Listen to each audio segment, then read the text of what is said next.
The White House has defended President Donald Trump after he lashed out at his former aide, calling her a dog. Trump was reacting to a tell-all book by Omarosa Manigault Newman, who was fired from her position as Director of Communications at the Office of Public Liason late last year, a post that made her the highest-ranking black woman in the White House. This report from our US correspondent, Sherwin Bryce-Pease. She's been making the rounds on some of the most popular television networks in the United States, calling the president a racist, accusing him of using the N-word, recorded on tape during the filming of the reality show The Apprentice.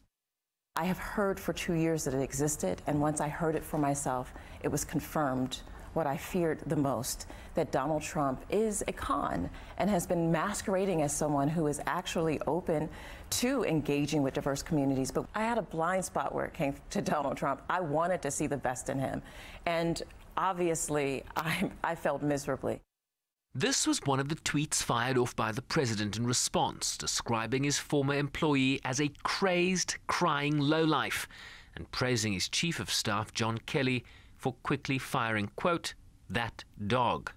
In a separate tweet, he said he'd received a call from the executive producer of The Apprentice, who said there were no tapes of him using the N-word and that he doesn't have it in his vocabulary and never has.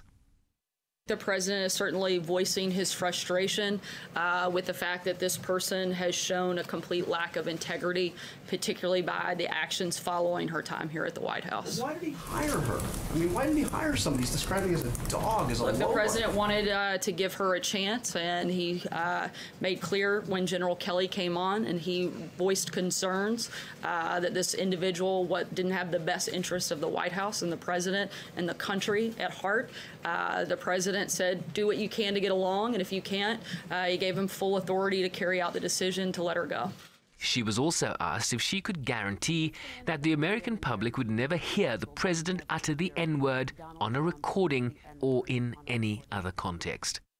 I can't guarantee anything, but I can tell you that the president addressed this question directly. I can tell you that I've never heard it.